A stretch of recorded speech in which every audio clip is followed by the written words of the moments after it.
On doit s'efforcer pour entrer dans la grâce de Dieu. On doit s'efforcer pour prendre le don gratuit de Dieu. On doit s'efforcer pour abandonner le monde.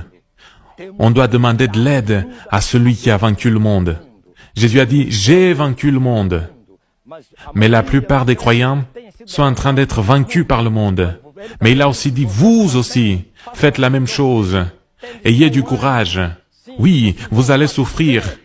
Mais ayez du courage, car j'ai vaincu, alors vous aussi vous vaincrez. Est-ce que vous êtes en train de vaincre le monde? Adultère que vous êtes, ne savez-vous pas que l'amitié avec le monde est l'inimitié contre Dieu? Ne savez-vous pas que l'esprit qui habite en nous est jaloux?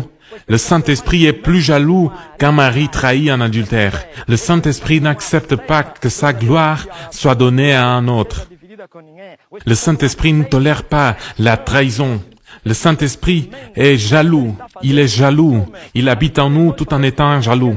Il veut qu'on ait nos regards sur Jésus, celui qu'il est venu glorifier. Il veut qu'on continue d'être soumis à la parole de Dieu. C'est pour ça qu'il nous aide. Il connaît notre structure. Il sait très bien que nous sommes faits de chair, que nous avons été vendus au péché en Adam, mais en Christ Jésus, nous avons été rachetés pour le Père. Il sait que la nature adamique est encore en nous par le sang, mais il sait aussi que tu peux vaincre parce qu'il est là pour t'aider. Car il est écrit qu'il nous aide dans nos faiblesses. L'Esprit lui-même intercède par des soupirs inexprimables. C'est pour ça que tous ceux qui se perdent, tous ceux qui vont en enfer, n'ont pas d'excuses, car le Saint-Esprit est venu pour aider les gens. Sans lui, personne n'arriverait à mener une vie de sainteté. Sans le Saint-Esprit, personne n'y arriverait. Mais il faut prendre l'initiative, il faut qu'il y ait une attitude de notre part pour chercher le Seigneur jusqu'à ce qu'on le trouve.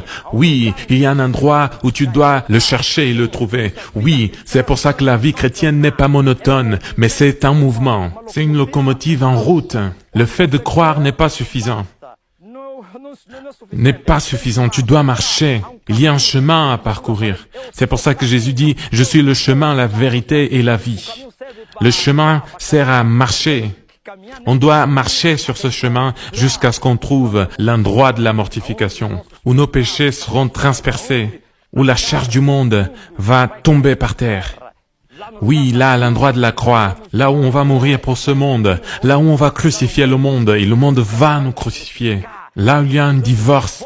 Oui, mais il faut marcher. Certains pensent qu'on trouve ça au début. Vous voyez, vous qui dites au peuple, venez, venez. Ensuite, vous priez, et les gens répètent, dites après moi, Seigneur Jésus, je t'accepte de tout mon cœur. Tu es mon sauveur. Amen, oui, tout le monde applaudit. Et les gens croient qu'ils sont sauvés. Mais ils sont pas sauvés. Non, ils sont pas sauvés. Et là, tu vas me dire, oui, j'ai des réponses pour tout.